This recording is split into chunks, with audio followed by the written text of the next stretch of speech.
Hello बच्चों, let's see this question. Let M where 2, 13 upon 8 is circumcenter of the triangle PQR whose side PQ and PR are represented by the straight line 4x minus 3y is equal to 0 and 4x plus y plus is equal to 16 respectively. If A, B, C are midpoints of side PQ, QR and PR of triangle PQR respectively, then the area of triangle ABC equal 1, 2, 3, 4.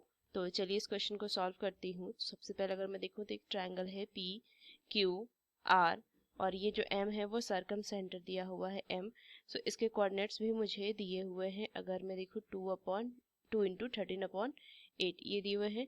P के coordinates अगर मैं P के coordinates मुझे नहीं दिए हुए हैं, but दो straight line P Q and Q R के मुझे क्या दिए इक्वेशन दिए हैं पी क्यू। इसके इक्वेशन कितने दिए हैं 4x माइनस में 3y is equal to 0 and p r के 4x plus y is equal to 16 ये दिए हुए हैं।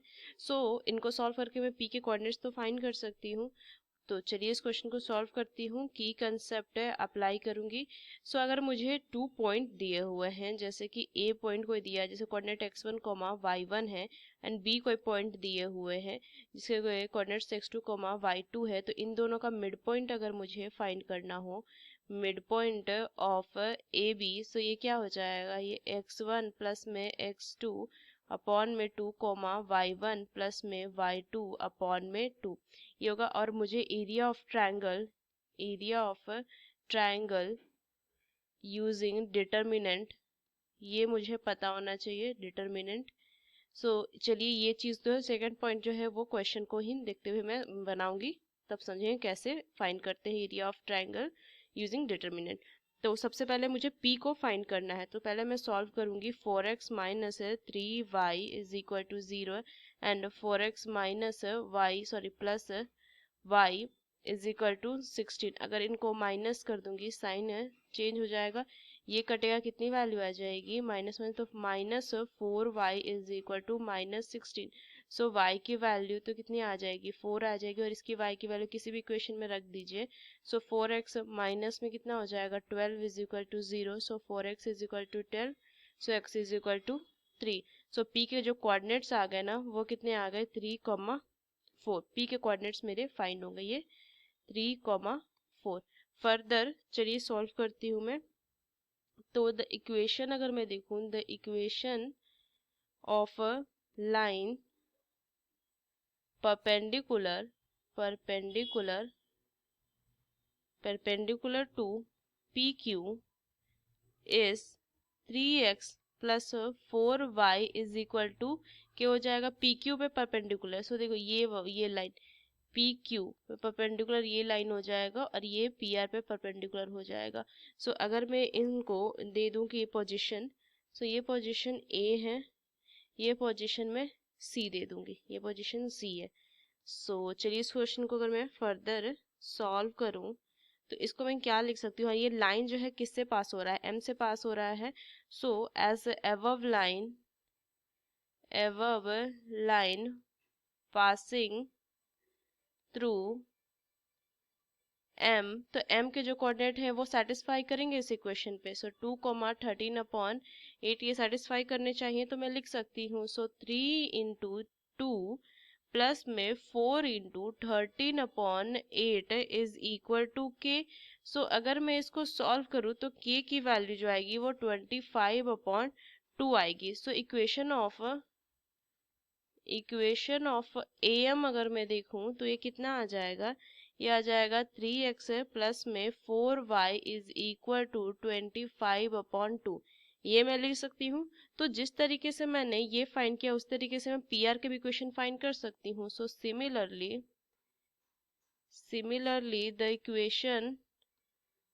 the equation of a line perpendicular to PR is x minus 4y is equal to lambda. इसको k की जगह पे मैंने इसको लैम्डा लिखा, तो ये हो जाएगा। और ये मुझे पता है ये इक्वेशन जो है वो क्या हो रहा है, किससे पॉइंट, ये भी m से पास हो रहा है।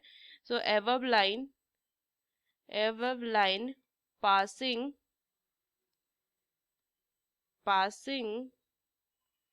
थ्रू m, तो m के कोऑर्डिनेट्स क्या है 2,13/8 passing through m, so 2,13/8 satisfy करेगा इस इक्वेशन पे। तो इसको अगर मैं रख के देखूँ तो क्या आ जाएगा 2 minus 4 into 13/8 is equal to lambda. So lambda is equal to -9/2। Lambda की वैल्यू आ गई तो इक्वेशन क्या आ जाएगा सीएम का, equation of CM x minus 4y is equal to -9/2 ये लिख सकती हूँ। तो अब देखिए, अब मुझे सॉल्व क्या करना है, मुझे सॉल्व करना है जो इक्वेशन है 4x minus 3y is equal to 0 and 3x plus में 4y इज इक्वल टू 25/2। इन दोनों को ये 4x देखिए यहाँ पे मैं फिगर में देखती हूँ। सो 4x माइनस 3y और जो इक्वेशन है मुझे दिया निकाला मैं 3x plus 4y is equal to 25/2, ये am का और ये मेरा pq का इक्वेशन, इन दोनों को अगर मैं सॉल्व करूंगी तो तभी तो मुझे एक इक्वेशन एक ही कोऑर्डिनेट्स पता चलेंगे। तो इनको अगर मैं सॉल्व करूंगी तो लिखेंगे 4x माइनस में 3y इज इक्वल टू 0।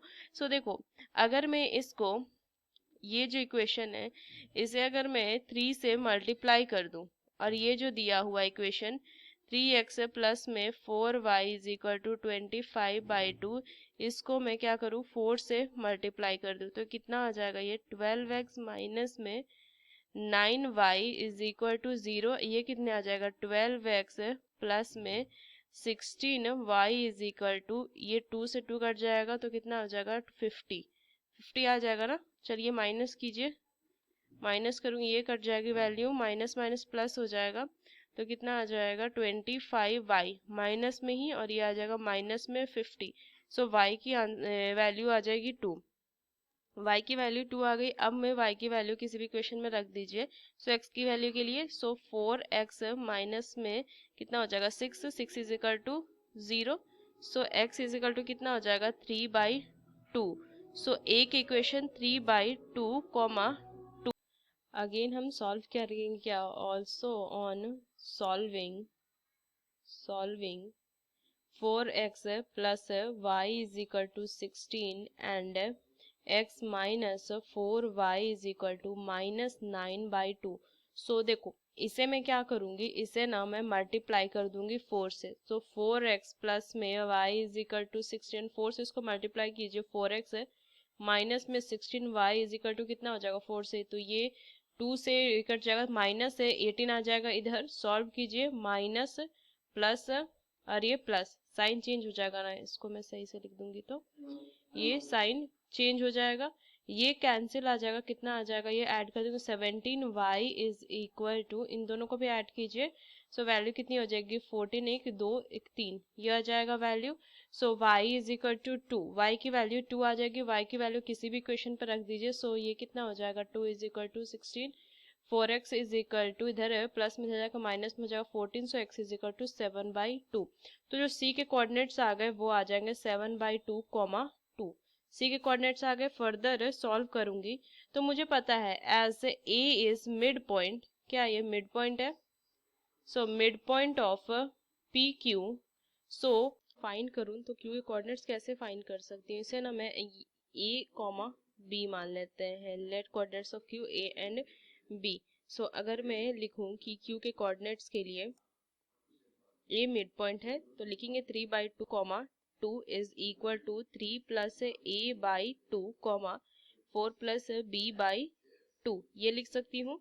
सो क्या हो जाएगा 3/2 is equal to 3 plus a/2, so 2 से 2 आ जाएगा, a is equal to 0। Same अगर मैं देखूँ b के लिए, so 2 into 2 is equal to 4 plus b, so b is equal to 0 आ जाएगा। तो ये मेरा q के कोऑर्डिनेट्स के आ गए 0,0। सेम मुझे r के कोऑर्डिनेट्स भी फाइंड करने होंगे। सो c जो है वो 7/2, 2 है और लेट मैं मान लेती हूँ कि जो r के कोऑर्डिनेट्स है उसे मैं मान लेती हूँ c, d। सो मैं क्या लिख सकती हूँ 7/2 comma 2 is equal to 3 plus c by 2 comma 4 plus d by 2। So 7/2 is equal to 3 plus c by 2। So c is equal to कितना आ जाएगा 4 एंड d के लिए मैं देखूँ so 2 into 2 4। So 4 is equal to 4 plus d। So d is equal to 0। So मेरा जो r का कोऑर्डिनेट आ जाएगा 4,0 आ जाएगा। इस तरीके से मैंने दोनों कोऑर्डिनेट से मुझे एरिया ऑफ ट्रायंगल फाइंड करना है। सो देखो अगर मैं लिखूं ये क्या हो जाएगा, ये P है, ये मेरा Q है, ये R है और ये पॉइंट A है, ये पॉइंट C है और ये पॉइंट B है। सो A B C का मुझे ना एरिया, इसका एरिया मुझे फाइंड करना है ना। तो देखिए कैसे मैं फाइंड करूंगी, लिखूंगी area of triangle ABC using determinant. So half, ये क्या आ जाएगा देखिए, इसको मैं लिख सकती हूँ ए बी सी के जो कोऑर्डिनेट्स है ना उसको कॉलम 1 और कॉलम 2 में रखूंगी। सो 3/2 2 2 0 7/2 2 एंड ये थर्ड कॉलम 1 1 1 हो जाता है। तो बस चलिए इसको सॉल्व किए। तो इस डिटर्मिनेंट को अगर मैं सॉल्व करूँ तो क्या वैल्यू आ जाएगी, देखो इसको मैं सॉल्व करती हूँ। सो 1/2 तो रहेगा ही बाहर, ये वैल्यू क्या हो जाएगी, इसको मैं सॉल्व करूंगी कॉलम सॉरी रो थर्ड, जैसे ये कॉलम 1 है, कॉलम 2 है, कॉलम 3 है, रो 1 है, रो 2 है, रो 3 है। सो रो 2 के ये तो कितना आ जाएगा, इसको रो 2 जो है उसके टू वर्ड ओपन करेंगे। सो 2 इंटू कितनी वैल्यू हो जाएगी, 2 into 2 minus 2 plus 1 into 2 into 3/2 into 7/2। सो 2 से 2 कैंसिल होगा, ये 2 से 2 कैंसिल होगा, क्या वैल्यू आ जाएगी 1/2 इंटू मॉड में -4 ये आ जाएगा। सो वैल्यू कितनी आ जाएगी 2 square units. So 2 square unit is the final answer. ये मुझे फाइंड करना था। सो अगर मैं की कंसेप्ट देखूं इस क्वेश्चन में ऑप्शंस तो ये 2 आ जाएगा। So using this key concept we solve this question. Hope you understood it well. Best of luck. Thank you.